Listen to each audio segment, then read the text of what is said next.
Hello! Thanks so much to Ken Arenik and the Library Instruction Committee for inviting me to be the keynote speaker at the Library Student Research Symposium this evening. Congratulations to all of you who are presenting today. I know that it was a lot of work to get here, especially considering the challenges of this last year. It's an honor to be with you. My name is Jackie Weaver, and I am an associate professor of art here at the College of DuPage and the art program co-chair. I teach classes like digital art, time-based media 1 and 2, which deal with video art, sound art, performance art, art and nature I'll be teaching next spring, and I also teach some field study classes here like art in Chicago. Hopefully that will be returning soon. So this evening I will be talking about my own work and research and kind of the path that research lays out for me that helps me navigate an often challenging world. And I'm sure many of you are really feeling the weight and the challenges out there in the world right at this particular moment in time. So as an artist who makes work very often about the complexity of land and also of water use, I feel like it's important to start with an acknowledgement that the land that I currently live on and work on is the occupied homeland of the ancestral Kickapoo, Peoria, Potawatomi, Miami, Sioux, Fox, and Sauk people who were forcibly removed as part of a colonial agenda. It's my intent that this acknowledgement serves as a reminder of this history and acts as a gesture of respect and solidarity for those Native peoples who, as part of their values, care for our land and our water resources. It's also my hope that all of these things are something that we can all learn to value and work together to restore and care for. So as I get started today, I want to frame the idea of research in the context of art and being an artist. The word research often seems like a word associated more closely with the sciences or social sciences. And art can sometimes get a reputation of being something that's more like a hobby or arts and crafts. That's just for fun or like keeping people occupied, maybe for some kind of self-expression. But many artists consider their work research-based, whether we're deeply investigating the materials and methods that we're working with or pushing those materials or methods to some kind of limit to experiment with them, researching the history or context our work addresses, or considering the location where we're installing our work and how that might directly relate to the location. Artists also very often work in an interdisciplinary mode to incorporate scientific or social practices into their work. And the research can take different forms that might not seem as familiar as more classical examples of research. So this could show up like an archive, sketches, models, larger bodies of long-term work, and even community practices that have a social element and become a social practice project. So these are a couple of the things that I'll be addressing today. The way we frame our work is important to how it's perceived. So this quote by Sean McNiff is one that I think helps put things in perspective. And Sean McNiff is one of the main writers on the idea of art-based research, or ABR. He writes, "Art is a way of knowing, problem solving, healing, and transformation that we marginalize if we do not embrace it as a vehicle of research." And as an artist and educator, I really believe this. And I would underline that word transformation because I think this is critical to what we do as artists, particularly in difficult times or with difficult subjects. We really look at these difficult things. We sit with them and hold them, look at them from different angles. Sometimes we grieve these difficult things, and then we think about how we can still move forward on our paths and how we might attempt to transform these difficult things or these ugly things into something beautiful or something more meaningful or productive. The act of reflection or sitting with these difficult things helps lead us toward creation, but maybe more importantly, a deeper understanding of these things. So a different way of knowing, which is something that McNiff talks about here. This different way of knowing or understanding the world.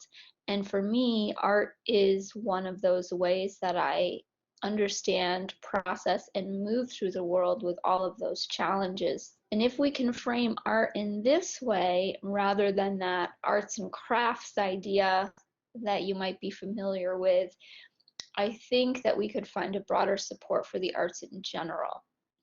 I also wanted to take a little moment to talk to the people here today who might say something like, I'm not an artist, this talk isn't for me, I can't even draw a stick figure. I just want to say that being an artist is not equivalent to having highly realistic drawing skills. That's a really unfortunate stereotype that has been perpetuated by pretty much everybody. Teachers, parents, and even art teachers specifically. And it kind of takes the form of giving praise or encouragement to children whose artwork tend to look a little more realistic than their peers. And what it results in is at about the age of 13, we make a decision on whether or not we are an artist.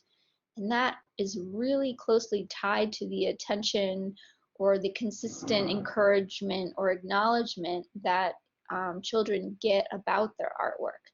So I want you all to know that drawing is just one language within art. And some of my best students were not the greatest at drawing, but they were good at the other things, like the conceptual development of the work, the thinking, the researching, the problem solving, the analyzing, experimenting with new forms of representing ideas, writing about their work. That's where the really interesting work actually came from, not necessarily from students who had a really strong grasp of drawing realistically. So we're going to be looking at some different forms today that move past those typical ideas of drawing or painting representationally as art. So artists have been working as researchers for hundreds of years, and maybe one of the most iconic examples that many people are familiar with are thinking through Da Vinci's sketchbook drawings and how he's working through the mechanics of the body or his ideas for inventions. You might be familiar with Monet or the Impressionists, who were really interested in the way our eyes see and mix colors, the way our brain perceives colors that are up against each other, how time of day, how light, how time of year have a drastic impact on our perception, really analyzing what we are seeing in a way that feels very scientific or research oriented. So we're going to shift gears here and look at primarily two bodies of my own work, the Borders Project and A Poisoned Well. And these are both very long, ongoing projects. It's the way I think about them, as ongoing research. This work on land and water for me began way back in 2008 by just reading the newspaper. So that was kind of like my primary research, was reading the news, collecting imagery from those news stories to build an archive, and then researching the events more on my own. And it was just something on the way to my studio every day. I would pass a stack of newspapers, grab one, and spend a bunch of time just sitting there and reading about what was happening in the world. For me, the idea of land somehow seems to be rooted in my DNA in some ways. My mom grew up on a dairy farm, which is where I spent the first year of my life. My dad went to school for forestry and then kind of switched gears a few times to landscaping and carpentry, which are both professions that really feel connected to the land or using materials from the land in some way. Until I was 7 or 8, I grew up living in a basement apartment of a woman who owned several acres of land in farm country in the Hudson Valley in upstate New York. And I later moved to a house and then some apartments later on that were next to these huge hay fields. So I grew up roaming around the Hudson Valley, very often barefoot and really loving just playing in the dirt, climbing trees, sometimes even climbing waterfalls to the dismay of my mom. I always lived very close to the Hudson River in particular. I don't think I ever lived more than a couple of miles from the Hudson River until I moved out to Chicago. In 2008, I was making work about fields and thinking about fields and growth as a metaphor for this idea of bringing a utopia or bringing heaven in some way to earth now. But as I was looking at these things in 2008 and 2009, there were these other things happening in the world that really started to occupy my mind. One of these was the bombings in Gaza, which was this part of an old dispute between Israel and Palestine over Holy Land and who had rights and access to these things. And in this particular moment, Israel was being accused and later found guilty of using phosphorus bombs in civilian areas, which was totally illegal. So these bombs were destroying residential areas in particular. They were also bombing the supply tunnels that the Palestinians would use to smuggle in food and diapers, weapons, yes, building supplies, you name it. They would smuggle these things from Egypt because of the difficulty and the slowness of actually getting these everyday supplies into the Gaza Strip. The second image you see here is part of the scorched earth raids in Darfur, which again was related to a long conflict, I think it was 2003 to 2010 or 11, and resulted in the genocide of thousands of people and the displacement of millions of people. The aerial view is something that I kind of think of as a signpost or something I return to a lot in my work that you might see. The third event here was the subprime mortgage market crash in the US, where thousands of people were losing their homes. So you would see in the newspaper these images of landscapes where tent cities began just popping up. So you would see photos of regular people who were moving their belongings, like dressers and their dishes, into tents because they lost their homes due to those bad mortgages. For all three of these events, they seem very closely related with this idea of land, and they also had in common displacements, people being forcibly displaced from their homes.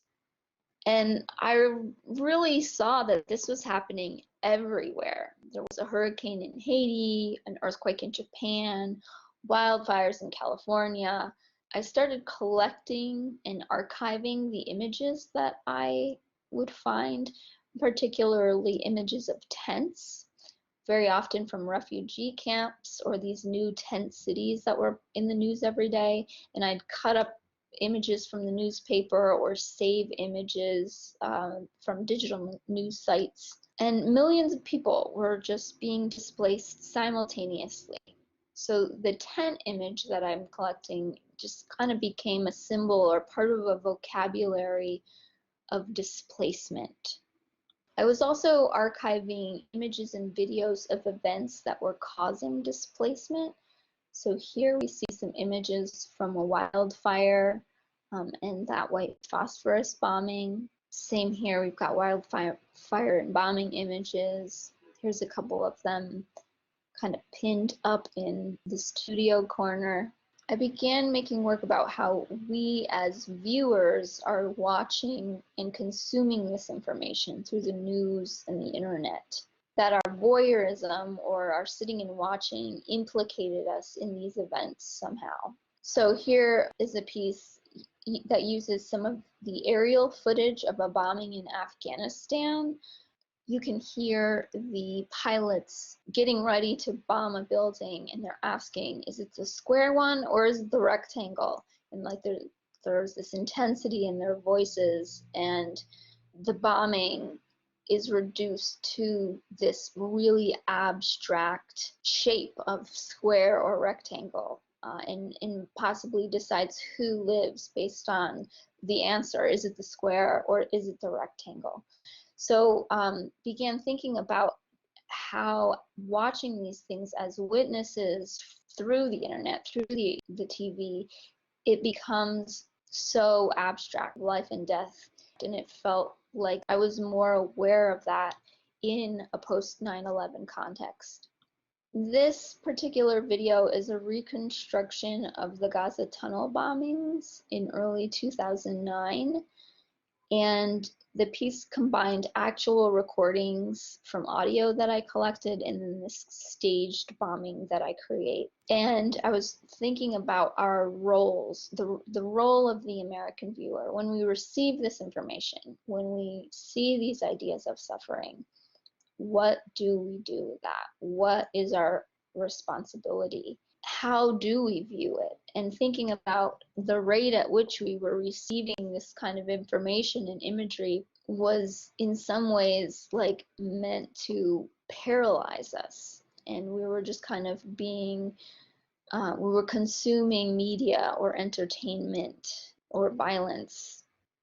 In some sense, it felt like I was recreating these events, like using the footage, and that also felt implicating in some way, like questioning how I was implicated in these things, how we as American viewers are implicated by our watching.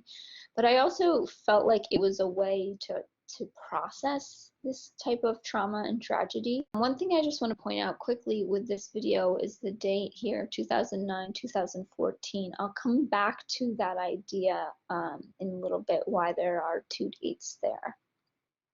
This is a view of one of the installations they did during the time where I'm bringing some of the images from my archive together as a video installation. And you can see a tent shape in the middle of the viewing space. So the viewer would sit in this tent. There were stacks of blankets for them to sit on. The blankets smelled like smoke. So the installation was meant to engage multiple senses. And the title is taken from the first President Bush's inaugural address, where he calls on American citizens to be like 1,000 points of light and allow the best of human virtues to light the way toward a better future. And 20 years later, I was thinking about that in the context of what was happening in Afghanistan, in Gaza. So it was a much darker reality. Rather than fostering peace, we were looking at a nation in which the media and government were really perpetuating these abstract connections to human life and suffering and these atrocities that we were seeing in the war. So to be very honest, this work got really difficult for me to make. I was staring at trauma every day, reading about it every day in a way that I felt was getting a little dangerous for my own mental health. So I felt this need to look away. I also felt a lot of guilt about looking away.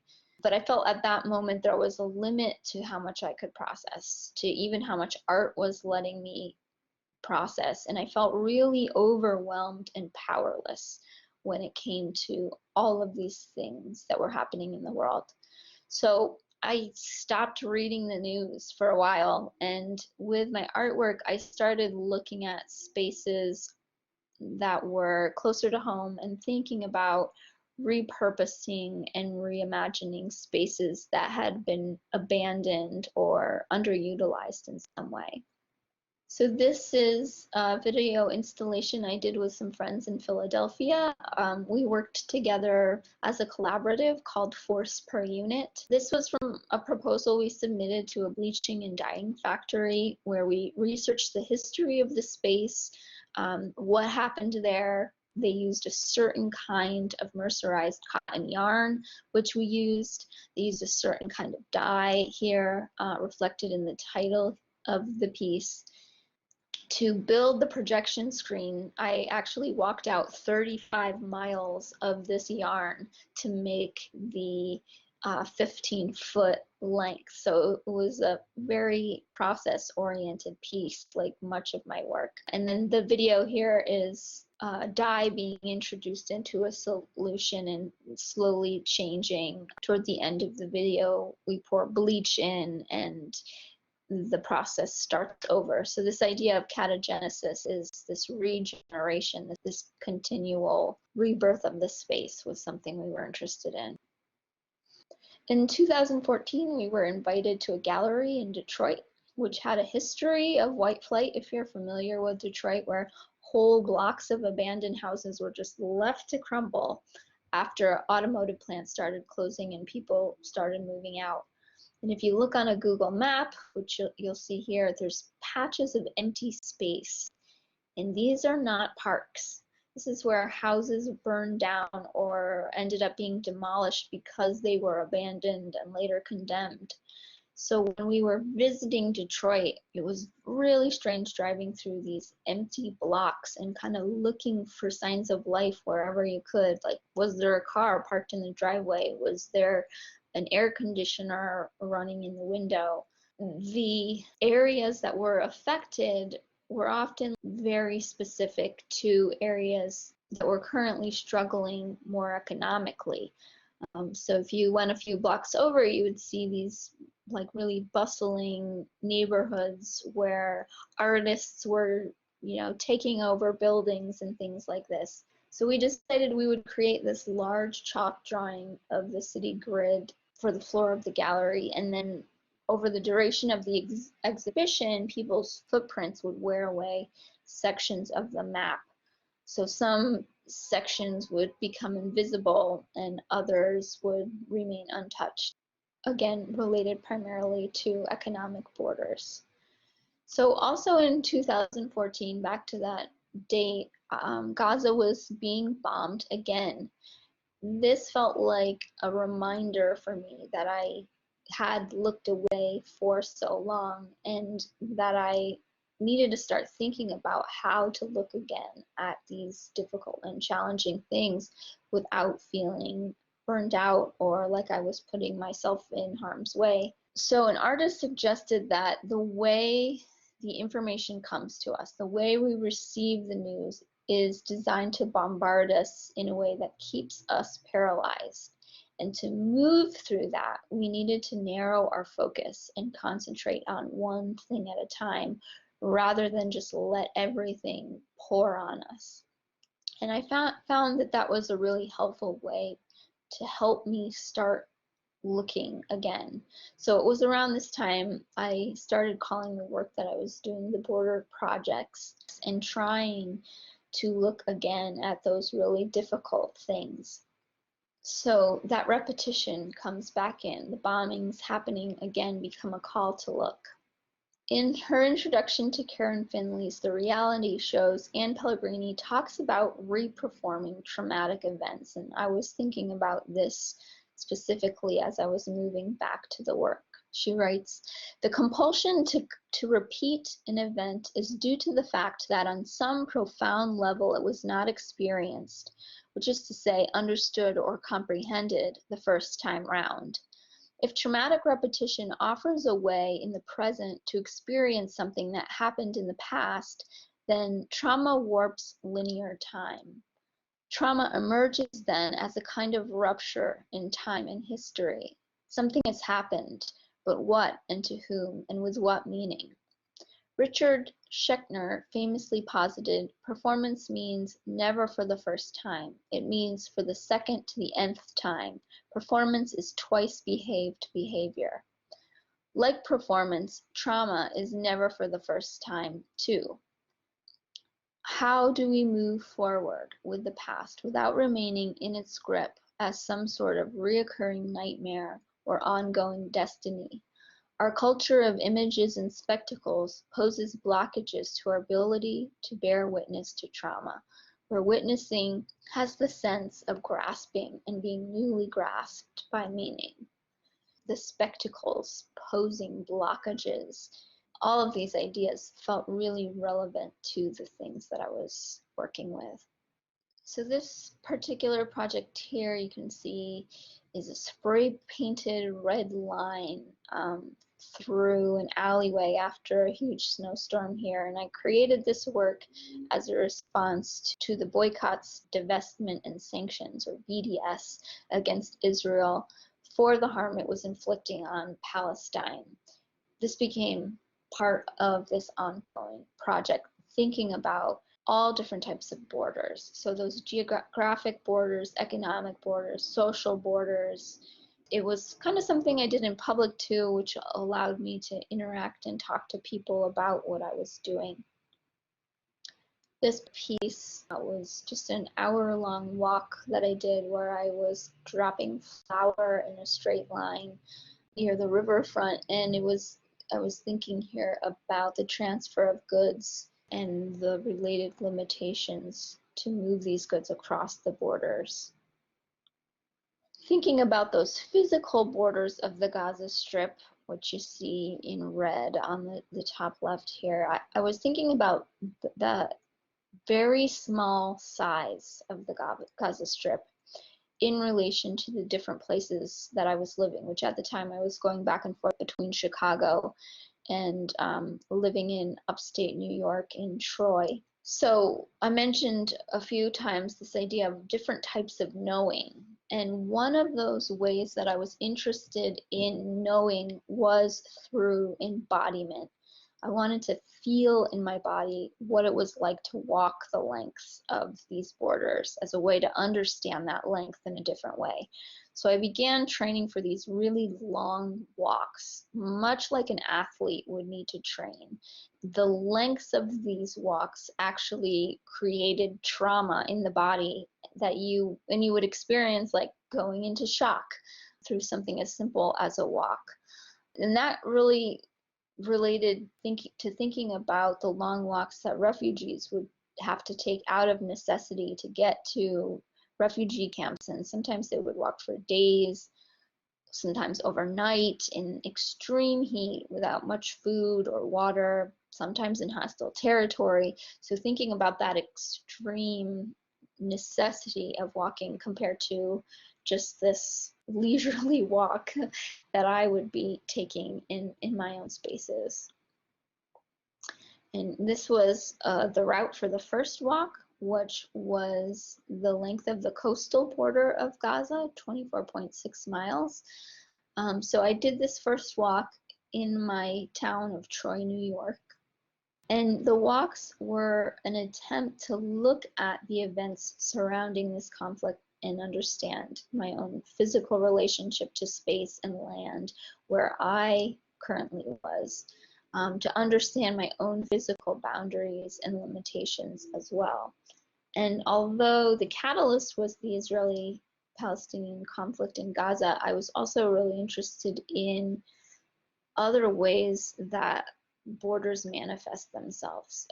Thinking about colonial borders that were drawn in Africa, or our own borders between Mexico and the US, borders of reservations and how those borders functioned. Sometimes borders could be real domestic, like taking the form of fences or a wall or just a line drawn on the map. But they also extended into these borders that racially or culturally or economically could divide up a specific area. The second walk was the length of the Philadelphia corridor, which is the area of land along the Egyptian-Gaza border where those tunnels had been constructed to smuggle goods in. And this walk was part of an exhibition that featured that video that I showed a little earlier, Gaza, January 3rd, 2009 and 2014, looking at the Gaza tunnel bombings. So I did this walk inside a gallery space, walking in circles around the perimeter of the gallery for about 3 hours, and invited people to come and walk with me and have conversations.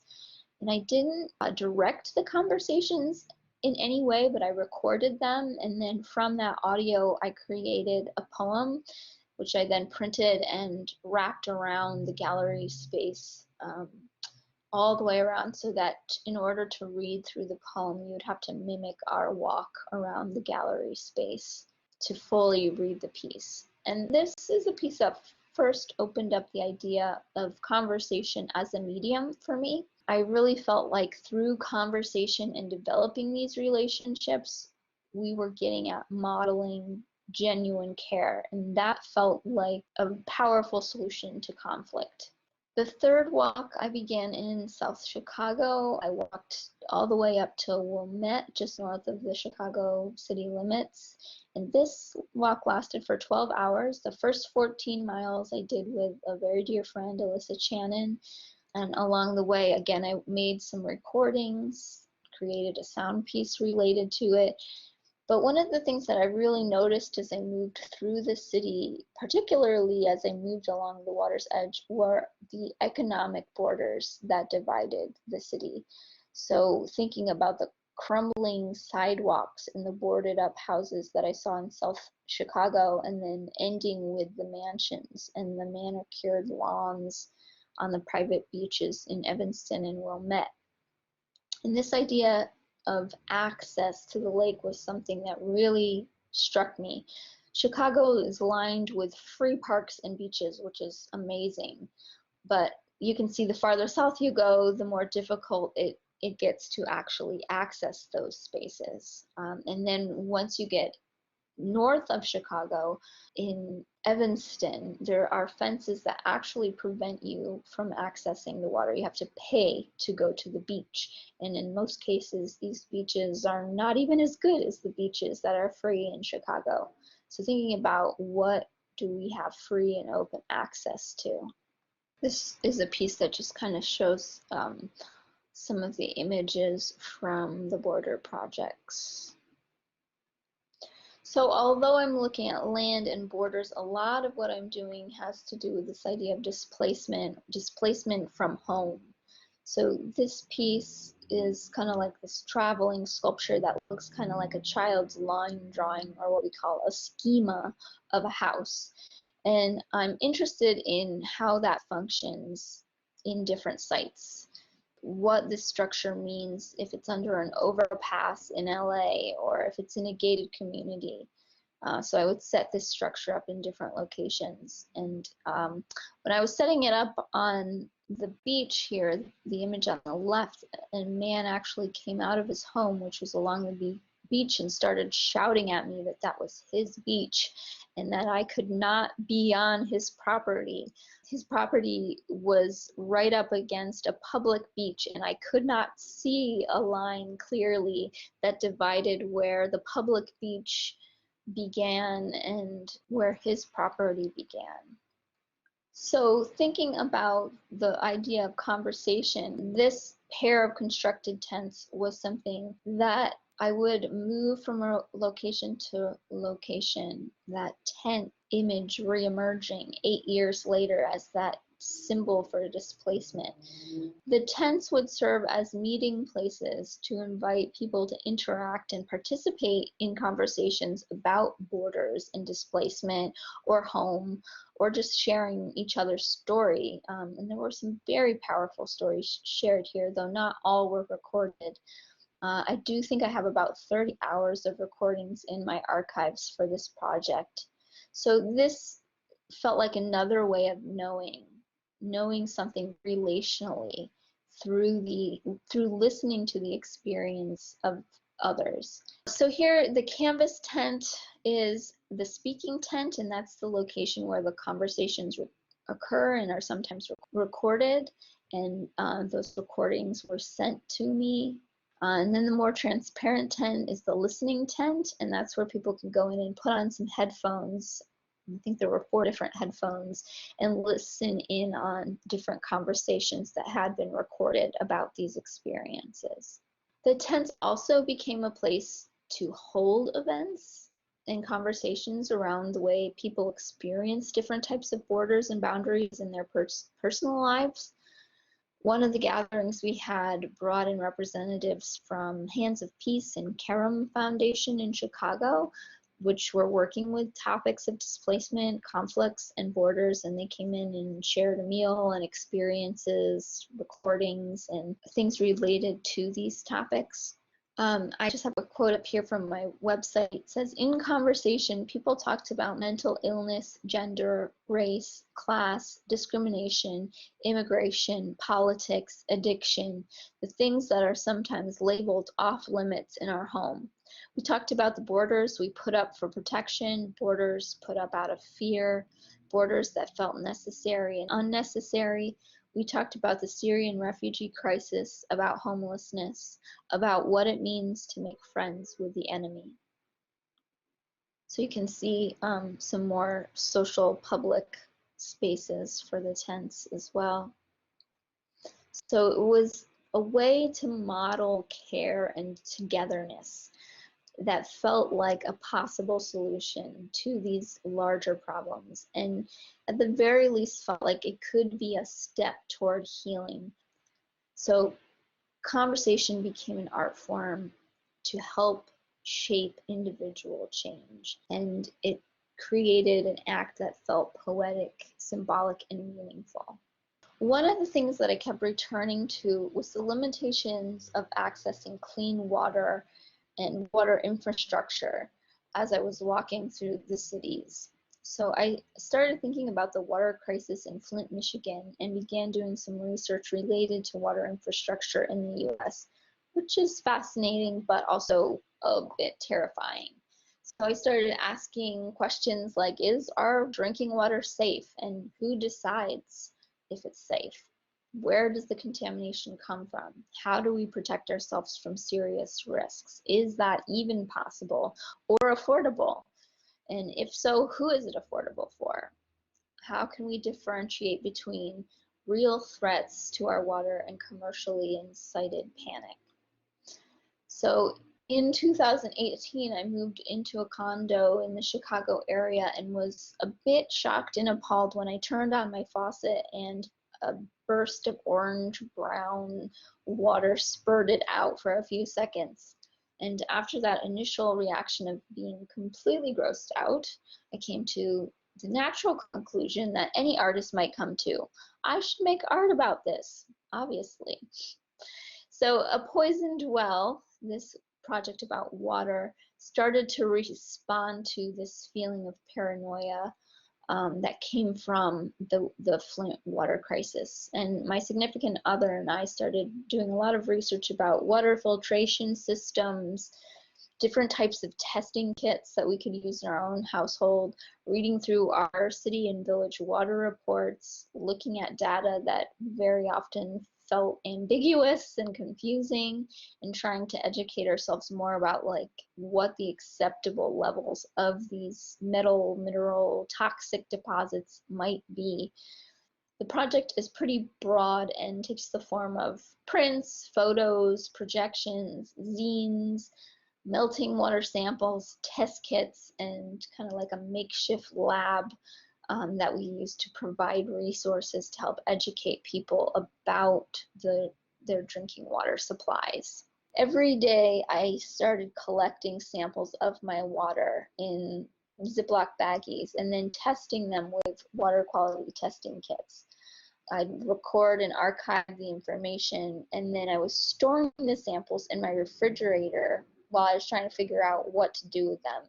Eventually there were just too many samples in the fridge, so I started putting them in the freezer since there wasn't a lot in there at the time. And those frozen samples were really interesting for me to look at, and I could see kind of those metal deposits gathering in certain places.